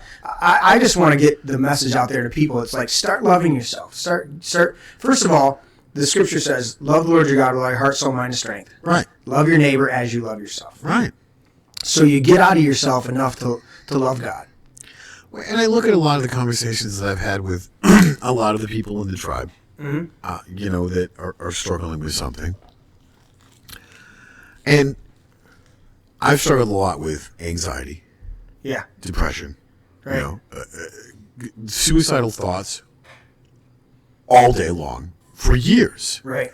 And it's one of those things that I learned, and learned it the hard way, was if I don't love myself, how can I possibly love anyone else, and in turn be able to share that, because it's not coming from a place of love. And you know, recently I've been doing a little experiment, but it's been sincere and been very genuine. Right.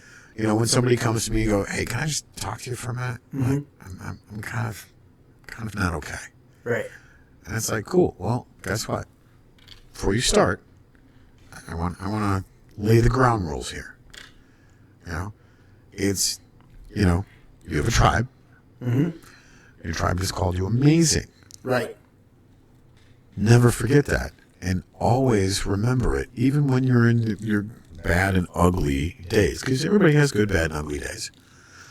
But ultimately, it comes down to that of, look, okay, now that we've kind of established the guideline and boundaries of you're part of something that is way bigger than you, way bigger than me. All right, talk to me.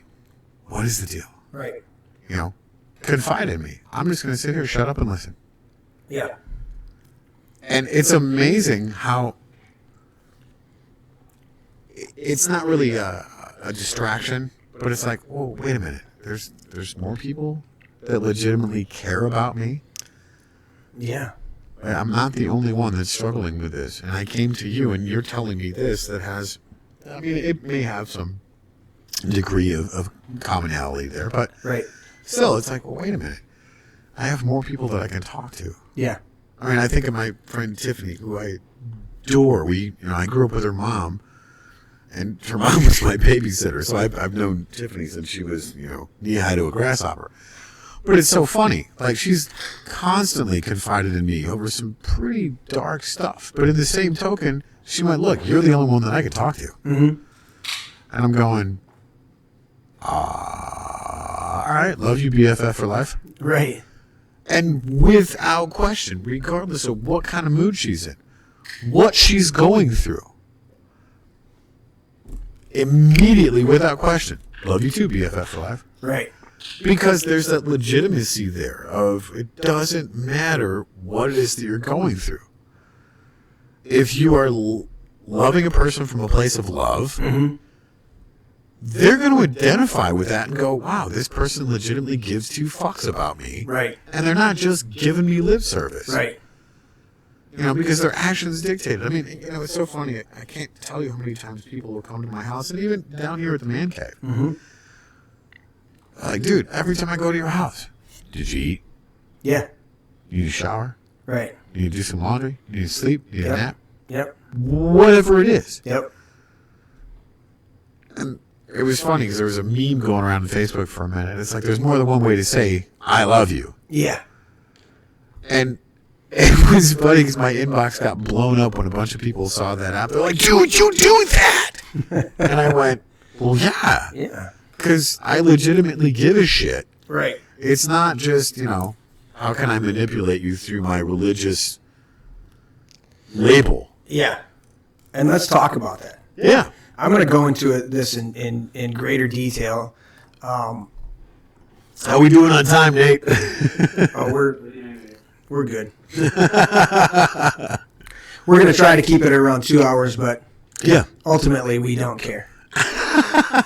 Well, I should restate that. Ultimately, I don't care. Yeah. This is my brain. Yes. And if it needs to keep flowing to keep the pressure down, then that's what we have to do. Woosah. You've read my random book. Oh, yeah. The opening part. Probably need to do this before I paint the walls brain matter gray and arterial red. And I found out that you can't get them separately at the paint store. You have to buy them together. Oops. Because in life and in paint, Yeah. apparently you can't buy one without the other. Anyways, nobody gets that but you and me. I'll post the first couple pages of the book at some point, and you can enjoy. I still have not got my autographed copy with that, by the way. Well, I got to finish the last few pages, and then I'll send it to you. I'm just saying, man. But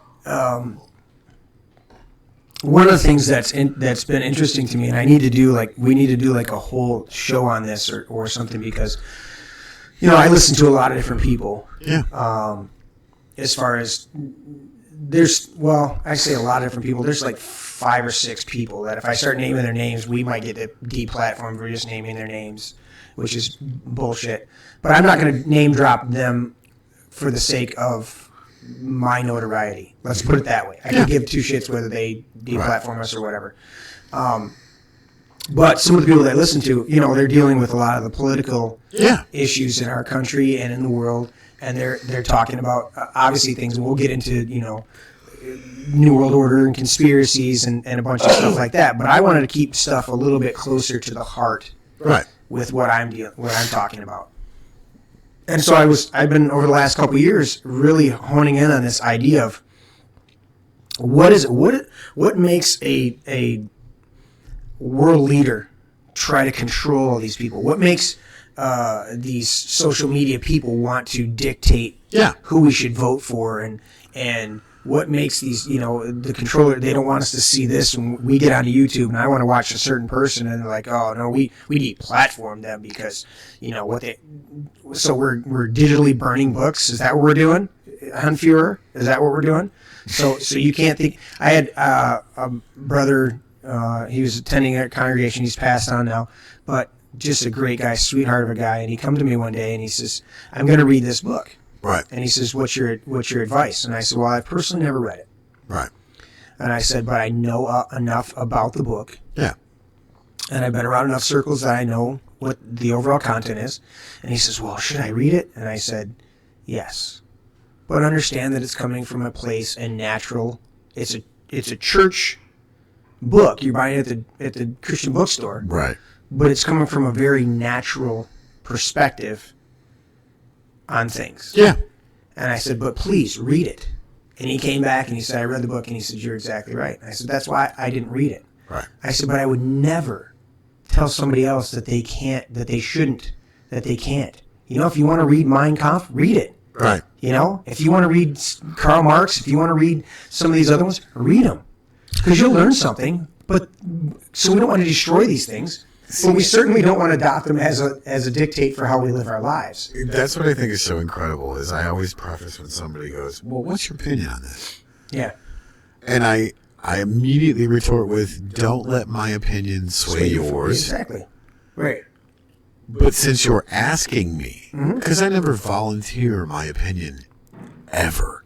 That's why people ask us our opinion. If I don't volunteer my opinion, 20 people come up and ask me for my opinion. If I'm volunteering my opinion, it says a fool delights in airing his own opinion. That's what the proverb says. And I think but a wise man keeps his knowledge to himself. I think it's hilarious because they're like, well, dude, what do you think about this? And it's like, all right, well, don't let my opinion sway you. Right. But if you're asking me, right, this is what I think, or this is how I feel, or I've had experience with this. Yeah, here's my balanced perspective. Right. This is my, right. And it's so funny because, Nate's done it a few different times. He's like, what do you think about this, boss? And I'm going, are you asking me or are you just thinking out loud? Right. And he's like, well, kind of both. So, and, like I said, trying to actively do it with actions as opposed to words from a place of love of going, well, obviously if you do it this way or this way or this way, you're going to be in a pickle. Right. If you do it this way or this way or this way, obviously that's sitting back and going, okay, I need to process this a little more. Right. And not getting rid of the responsibility of being connected to your brother. Right. But going, all right, stop and think about this for a minute. Take the time process it. You know, you asked me for my opinion. I'm giving it to you. Right. But I don't want it to sway your thought process. I'm just giving you food for thought. Mm-hmm. Because I legitimately love you. Right. You know, and that's, to me, that's how you're supposed to relate with each other. Not because some epic dude in the sky with an amazing beard told me to. Right. But because of my faith, because of my beliefs, that gives me a little bit better direction as opposed to the spaghetti monster or the one-eyed, one-horned flying purple people eater going, don't be a dick. Right. And I'm easy on your microphone. knocking the microphone. It's weird because it's right there. Yeah, it's right there. It is right there. I'm so used to just grabbing my Yeah, mic you and grab adjusting it. Yeah, that's your show. This is my show. But so what I was talking about, it says in the beginning in Genesis, it says that God gave Adam, man, dominion over the earth and over the birds of the sea, or birds of the air, and the fish of the sea, and the livestock and everything that creeps on the ground. Right. Okay. It never says in there that he gave man dominion over man. He gave man dominion over everything else. Right. And I look at that, and I've meditated on that for a long time, and I go, this is the perversion that we constantly see. Right. Why love isn't the predominant force Right. in church, why it isn't the predominant force in government, is because you have two choices in this life. Right. Just two. Mm-hmm. You can have dominion over yourself, Right. and over your environment, Mm-hmm. and over your livestock, and over all of your stuff, or you can operate in a perversion and try to have dominion over other people, over what other people do. That's what it really comes down to, is the God-given dominion was to take control of your area, your space. And the perversion is to try to control other people in their space. So when you see leaders who want to take away guns and who want to do this and who want to do that, right? Our founding fathers were brilliant. They were like, look, absolutely, we want to establish as little government as necessary to maintain the most God-given rights that we can that we come up with. Right. I was just reading the other day that it was Rhode Island or Connecticut. I want to say it was Rhode Island. Okay. One of the smaller states was the last one to ratify the Constitution of the 13 colonies because they were leery of the government. Yeah. And they said, if we don't have a guarantee that we will have a Bill of Rights immediately, the 10, we call them the Bill of Rights, but they're really the first 10 amendments, and there were actually 12 that were given out. Right. But they said, if we don't have a guarantee that we will have these amendments immediately proposed, Right. then we're not signing the Constitution because it doesn't cover those inalienable rights, those unalienable rights, those rights that can't be taken from you. They're given by God, and it literally, every one of them is like, Congress shall make no law infringing this. Life, liberty, and the pursuit of happiness. Yeah, you can't touch this, you can't touch this, you can't touch this, you can't touch this, you can't touch this. And they're constantly trying to encroach more and more on those, and they come around the side, and they come around this way, and they figure out a way to do it over here. And I go, and I've looked at that and I go, what is that, Lord? And he goes, that's man trying to have dominion over man. And if you look at it, most politicians, not most, but it's definitely not an isolated issue of politicians, of church leadership. Yeah. How many churches have you seen going up in flames and scandals? And that's the ones that are big mega churches, right? Yeah, oh yeah. But you don't always hear about all the little small ones where the pastor got run out of town because he was doing all sorts of shady stuff, Yep. And so you got politicians that do all sorts of shady stuff, and you got preachers that do all sorts of shady stuff, and you got any number of business people that do shady. And I go, what is that all about? And it's literally, they're in a place of a perverted operation of their God-given authority. They're trying to have authority over other people and control other people. And the reality is they don't have their own shit in order. They don't have their own life they do not have control over their own life. And so in that perversion, they're trying to control other people's lives. And I go, man, if you would get control of your life and handle you.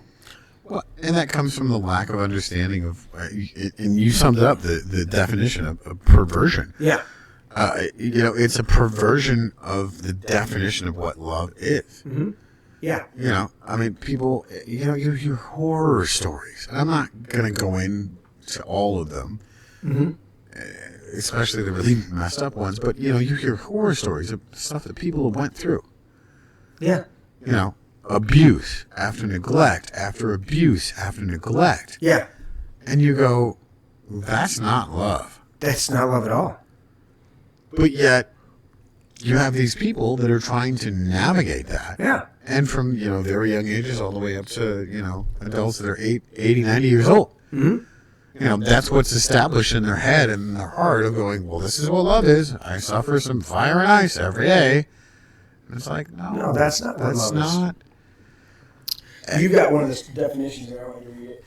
Well, I've actually got a couple of different ones because I looked up the Webster's Dictionary 1828. Yeah. And there's a bunch of different ones actually here. It says love. It's a transitive verb, those of you who are English majors. The sense is probably to be prompt, free-willing, from leaning, advancing, or drawing forward. And there's a huge thing. I can actually probably throw it up on... do we have a Facebook page? For This Is My Brain? Yeah. Not yet. Okay. The Instagram. Anyways. And, we're working on it. But this goes to, there's a huge list of stuff, and I'm not going to read it, but I'm just going to hit the finer points here. Yeah.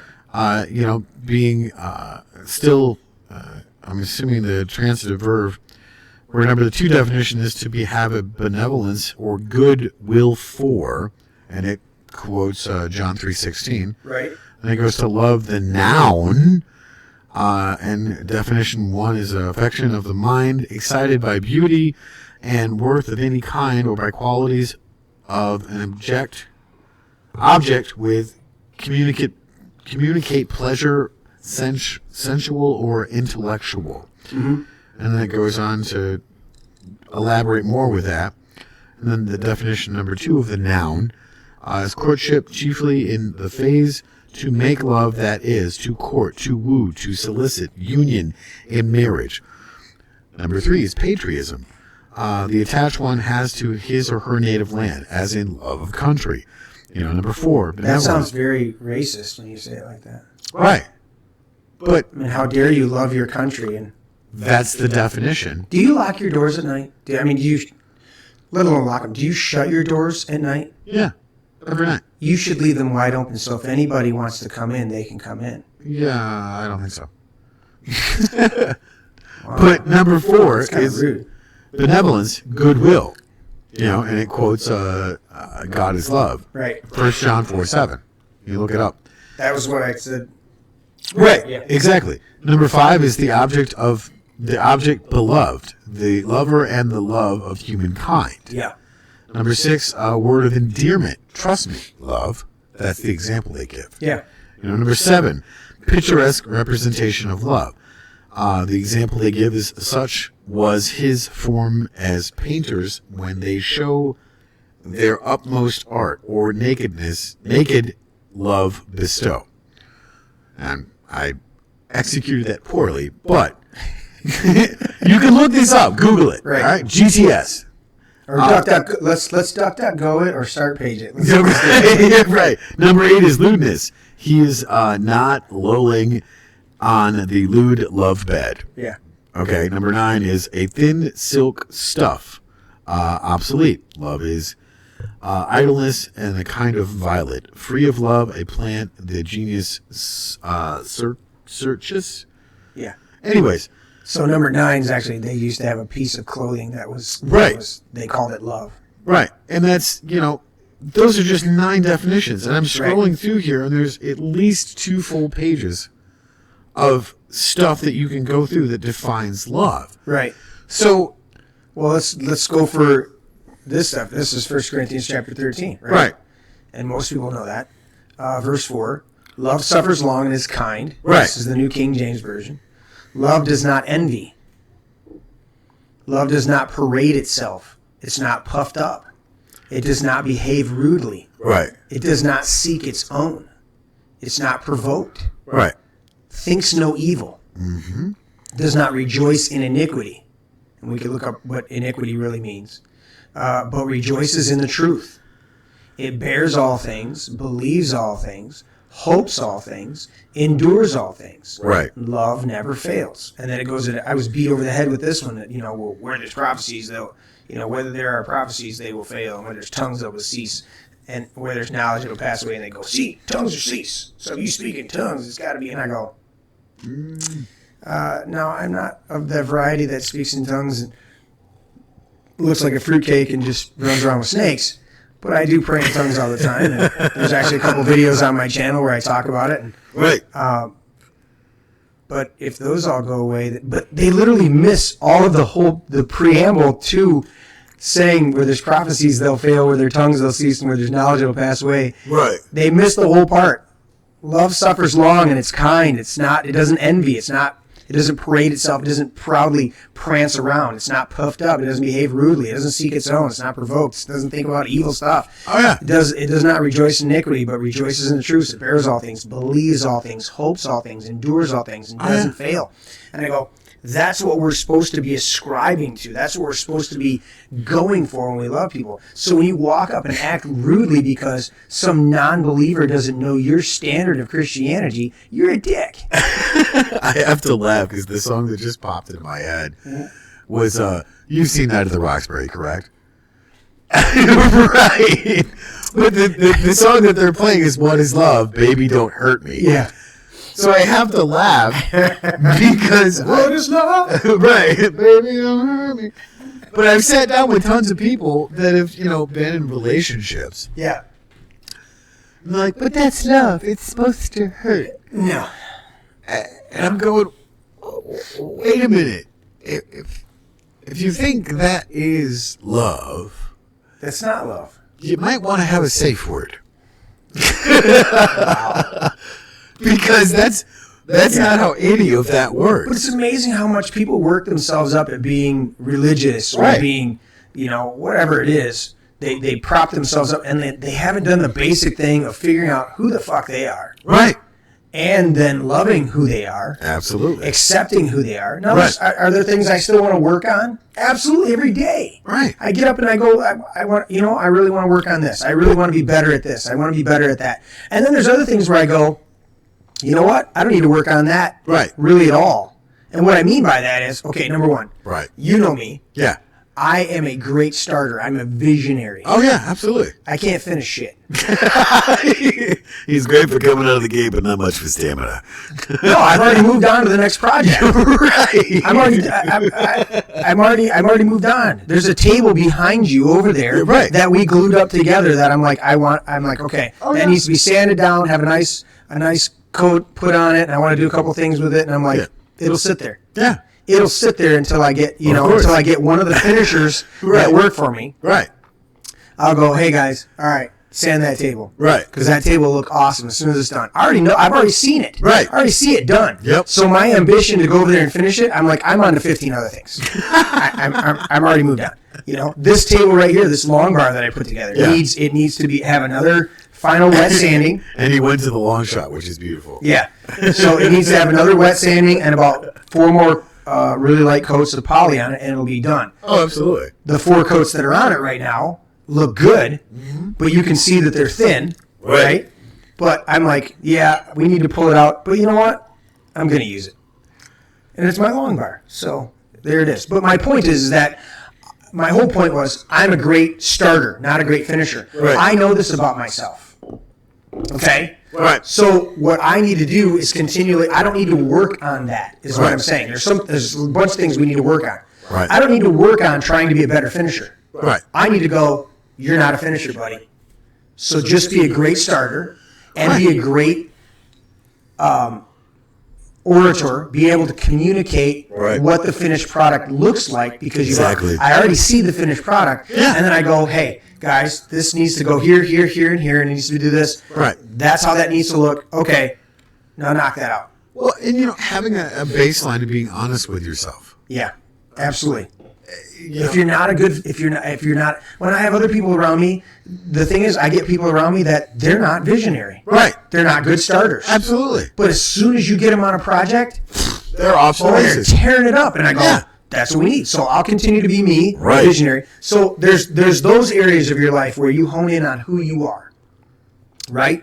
You begin to recognize that's because you're going to be frustrated. You frustrate the hell out of yourself because you're trying to do a bunch of stuff that you really don't have the aptitude for. Or you can do what you have an aptitude for and then let other people partner with people. That's what it's about. If we partner together, we can get this shit done. And that's what I was talking about, having a baseline, is the fact that, when you have that common denominator, okay, cool. All right, let's check the facts real quick, right? Yeah. Okay. If I do something nice for you, does that make you happy? Mm-hmm. Okay. If I cut you open with a chainsaw, you're probably going to bleed red, right? Yeah, I'm going to be. You're not going to be happy about it. Yeah, I'm going to be a little upset. Okay, so we're pretty even keeled on that because we're both human beings. Right.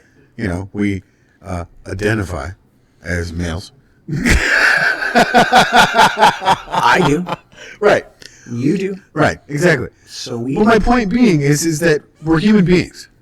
Yeah. You do something nice for us, it's going to bring a sense of happiness to us. You hurt us, you cut us, right? We're going to bleed red, right? Boom, level playing field. Yeah. Okay, that's where you start. We're getting some more stuff going in here. Heather chimes in and says, "Never used to be a finisher. My struggle is organizing my life." And Heather says, "Now." Candy chimes in and says, "You're doing a great job of purging, Heather." And that's, part of it is you get organized. Right. It's sometimes people almost feel for every party. It is a whirlwind of cleaning. Because every time I go into a new venture, I see all the things that are messed up. Mm-hmm. You guys walk in, if we're having a party on Saturday, we did, we've done a bunch of them. 4th of July and St. Patty's Day, Super Bowl, Memorial Day. Yeah. So Labor we Day. got my big birthday one coming up. I'm so sure I will tear up this place and I'll rearrange something and then everybody will have to have me put it back together. Of course. Because that's just me. I'm like, this would look better over here. Yep. And this would look better over here. Yep. Oh, let's do this over here. And that's just the way I am. Yeah. And I've learned to not be upset by that or think that it's a detractor. Right. You've got to realize, here's something for everybody out there. Everything in your, let me give the right wording. Everything in your personality. Right. Not everything in your life. I started to say everything in your life because there's some shit in your life that you don't need. But everything in your personality. Okay. McDonald's. Yeah. No. Everything in your personality is inherently good and God-given. Right. Absolutely. But not everything is used properly. Just like we were talking about the perversion of dominion. Right. God gave us dominion over the earth. Right. And over the things of the animals of the earth, the fish of the earth, all those things, right?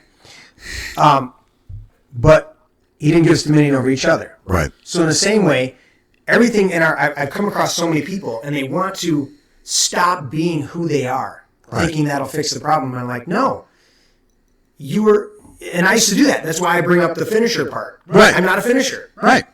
I'm a great starter. Yep. Okay? And so I used to think, man, I'm horrible. I never finish things. I never, you've lived with me. Were any of my houses finished? No. And I go, it was an ongoing, evolving process. It was that's true. But it was always, I'm always starting stuff. Yeah. And they're like, when are you going to finish that? And I go, you know what? I'm just going to pay somebody to help me because it's already done up here. Yeah. And I don't have the aptitude or the desire to finish it right. physically. So what I'm saying is that everything in our personalities is good and God-given. Yeah. But not everything is used properly. And that's the problem. Right. Is when your personality is twisted. And then what people want to do is they want to get rid of that part of themselves because it's twisted. Right. And I go, no, untwist it and find out who you really are. Right. There was a story that one of my pastors years ago told, and I loved it. There was a lady, she was a big lady. Right. Like 6 foot something and had man hands. I mean, she was a pretty husky woman. And she always felt self-conscious about this. And she just was, she was she had a pretty masculine build about her, right? And she never felt truly feminine. She never felt like she was in her position. And so she's cursing that, and she's, has a problem with that. And I go, wow, so finally she took a job, right? Mm-hmm. As a care person. Right. And one of the requirements as a care person was to lift up people from their beds, to put them in their wheelchairs, to help them into the bathroom. I've done home health care. It's not easy. And it dawned on her one day when she's doing this. Yeah. She's like, I used to hate myself, my body image and who I was. Right. It wasn't that her, let's say it this way, she wasn't dealing with something that was, that she could necessarily fix. You follow what I'm saying? Oh yeah. Like, if your girl's messed up and you go get some braces, that's something, or if you're Heather's had quite a journey with her weight. That's one thing that you can take care of. Right. This was literally her body structure. This is how she was made. This is how she was made. Right. Okay. She wasn't like out of shape or anything. So all things being equal. So she's despising her body structure, because she didn't see herself in that Barbie doll mold or whatever she was looking for. That's such bullshit. It is. But here's the saving grace. Here's how she came to peace. Okay. She got this job as a caregiver, and she's being assigned to different people, and she's going in and she's grabbing these people, picking them up, putting them in their wheelchair. Right. And all of a sudden it dawns on her. She goes, Lord, you made me for this job. Right. So that because I have the strength and the frame and the build to be able to pick up these people. Because she already had the demeanor. Right. She already had the love to love people, but she struggled with her her identity and her personality and who she was. Right. And once she settled that, she became just this phenomenal, and she's telling her testimony, she's like, I used to hate myself. And it's like, that's what I'm talking about. There are certain things that you can adjust and change. Right. And you take them one day at a time. Don't try to take every one of them all at once, because you'll fail. Take them one at a time. What's other? It's funny you say that in the chat, and it's a lot of that support. Yeah. Heather says like a champ, because Candy said you're doing a great job approaching stuff. Mm-hmm. Becky chimes in and says I need to be back on my feet again, because she's going through some stuff right now. Yep. And Candy chimes in immediately right after she had posted that and said, you are healing. You will be there soon, Becky. Yeah. And Becky chimes in and says, I'm going stir crazy. Right. Well merited. The stuff that Becky's going through, But she's your Pepper Potts. So she's, at the same time she's going stir crazy, she's also diving into whatever's put in front of her and finishing it like a champion. It's not just with me, though. I mean, she absolutely takes stuff on from Heather. She takes stuff on from, Nate's tossed some ideas over for graphic design. And just all this stuff that we're doing. She's cataloging, Mitch's episodes, so we can go back through and make sure that, somebody talked about this episode. Well, we can go right to that episode and know exactly where it's at. Right. And, she's doing all of this. Plus, she's doing the images stuff for Survivor Girl Podcast. Yeah. And it's incredible because, like I said, to give a shout out to all of these people that work behind the scenes. Yeah. I love these people. Right. Because, yes, I get to be in front of the camera. I get to go through and present to these people. I get to have a microphone in front of my face. But because of these people, whom I love with every ounce of my being, that are working the controls, that are doing the changes in camera, that are helping me not sound like a third grader, because I'm in the mobile office and I'm trying to go through and write an article for a newsletter. Right. And I'm going, okay, boom, you got that? Good. Right. I'm on to 27 million other things. Right. You know, I am so thankful and so humbled that I have someone like Becky, who's my Pepper Potts. I have someone like Nate that I got you, boss. Yeah. You know, and I love these people with every ounce of my being because they go, I don't want to be in the spotlight. Even though, you know, you have someone like Becky who's a co-host. Right. But it's one of those things where it's like, nope, it's two people out today. You go do you. Right. And I'm gonna chill behind. Chill behind and do mine. Yeah. And that's the thing is hone in on who you are, what are the strengths of your personalities. You know, figure that stuff out because that's the key to it. Yeah. What's your strengths? What's your weaknesses? Right. Hone in on what you're doing. Quit trying to be a jack of all trades. Find out what you're a master of. Excuse me. Bless you, bro. You know, try to figure out what your stuff is and tackle that. Tackle what's, you know, the one. There's a teaching I've done, and we're getting close to our time. We're gonna our time limit we set for ourselves, right? Because you and I can talk for hours. But one of the teachings I've done before is what's your one thing. Right. Oh yeah. In the garden, if you go read Genesis, there was one thing, and there's 15 million facets to the story in the garden about the tree, and they go, why is the tree of knowledge of good and evil, you know, even in the garden if the Lord didn't want him to take care of it? And I go, well, you ever met somebody who's a know-it-all? Right. And their knowledge is always better than yours. They know more than you. They can always one-up you. Right. That's because it says in 1 Corinthians chapter 8, it says knowledge puffs up, but love builds up. Right? Right. So we're not supposed to live off of knowledge. Right. Okay? But we still have to cultivate our knowledge because someone will ask advice, right? Right. And we'll pull from our knowledge base. Absolutely. And share knowledge and wisdom. Right. And hopefully they get some understanding. Okay? But so the Lord placed the tree of knowledge of good and evil in the garden. And he says, you know, you're not going to eat from this.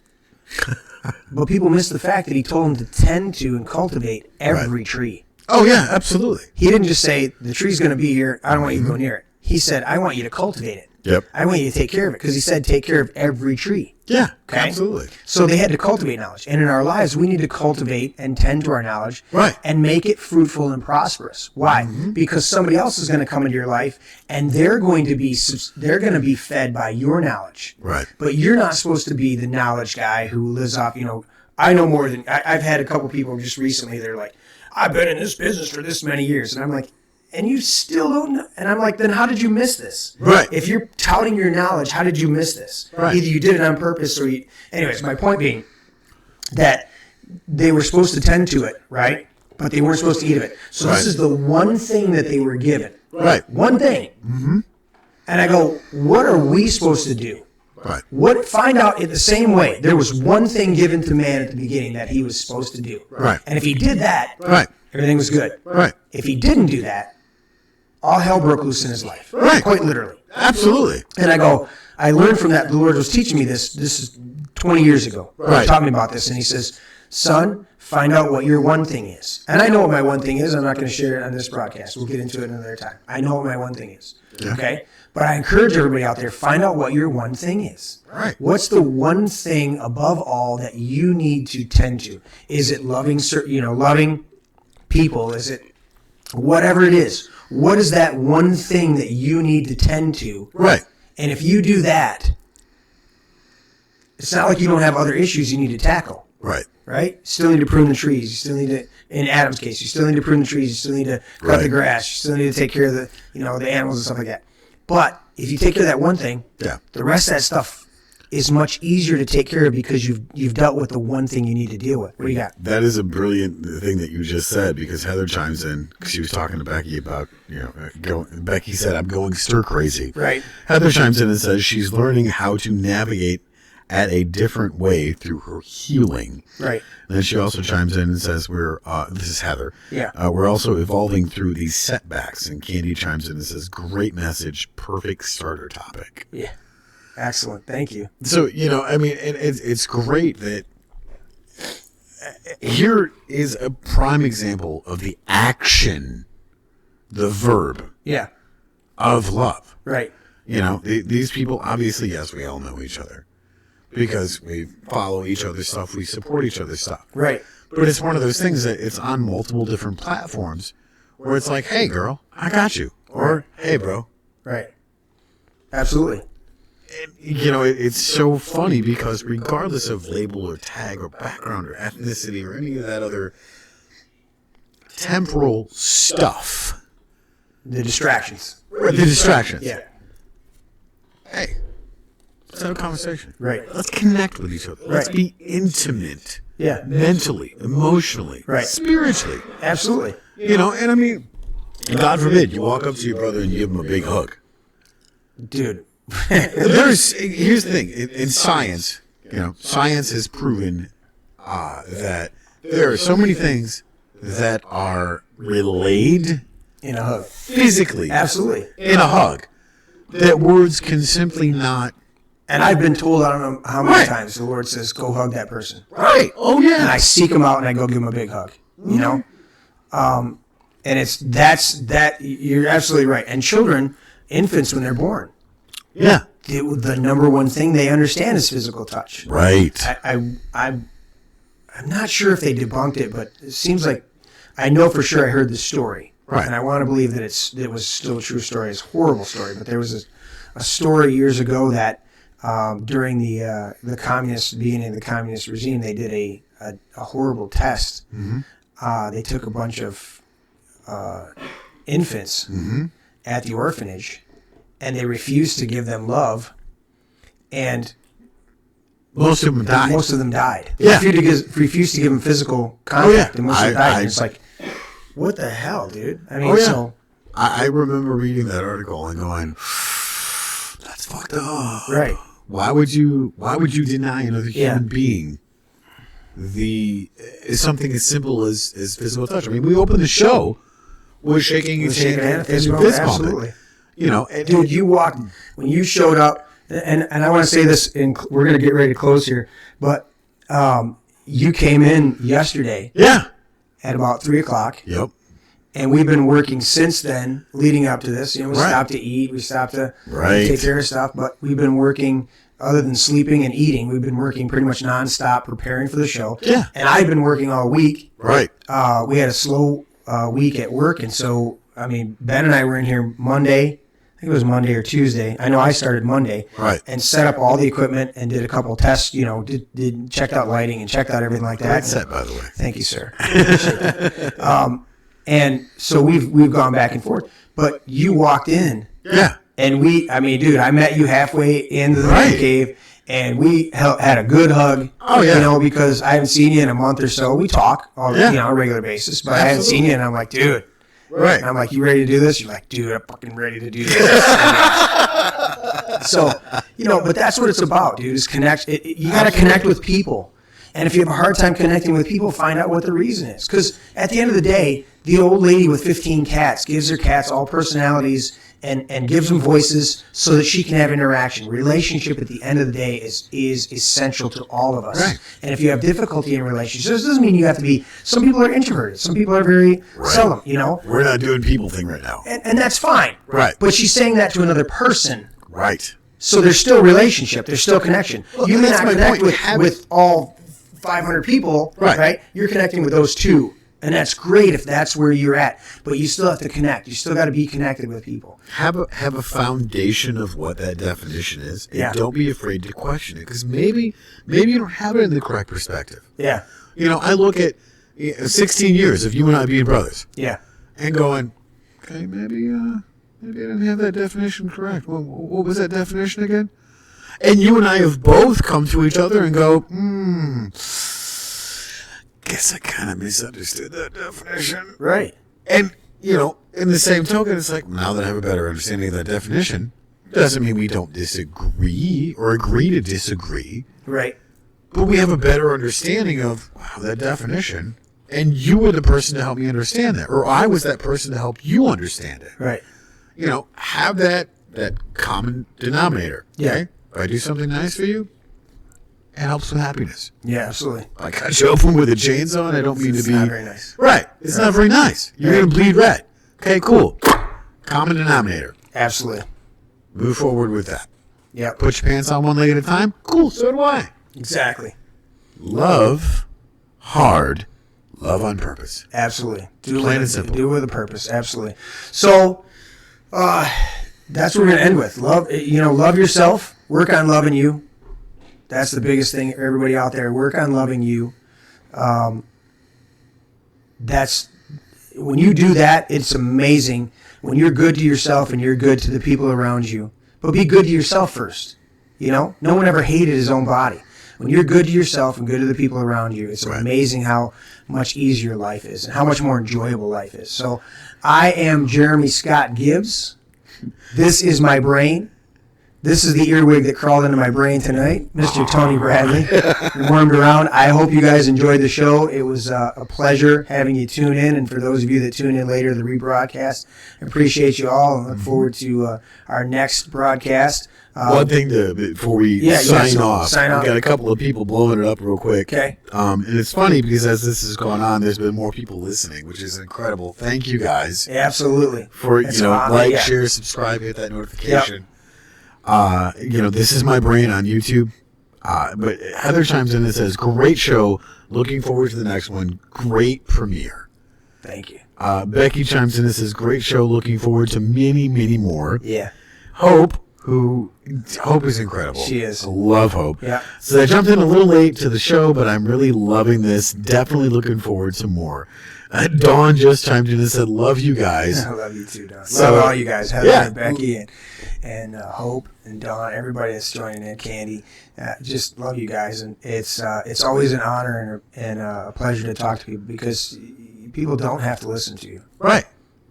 And so when they tune in, it's I used to say this in service all the time that I love sharing and teaching because just like the garden hose, right? If the garden hose isn't being used, then it's stale and stagnant. Everybody's turned on the hose, right? And you've got to wait for the nice cold water to flow through. You got to get rid of the hot water first, right? Oh yeah. And I used to say to people all the time, I'd say, you know what?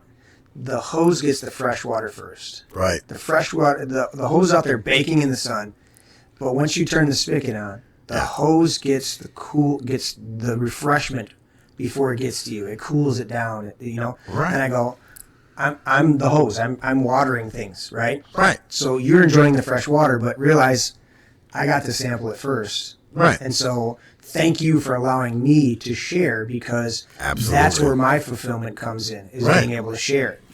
And share my heart, share my brain. So, with that, I am Jeremy Scott Gibbs. This is my brain. This is Mr. Tony Bradley. Thank you for co-hosting with me today.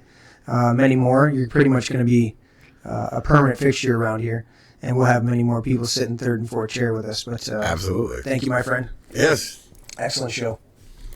And that's where Nate comes in.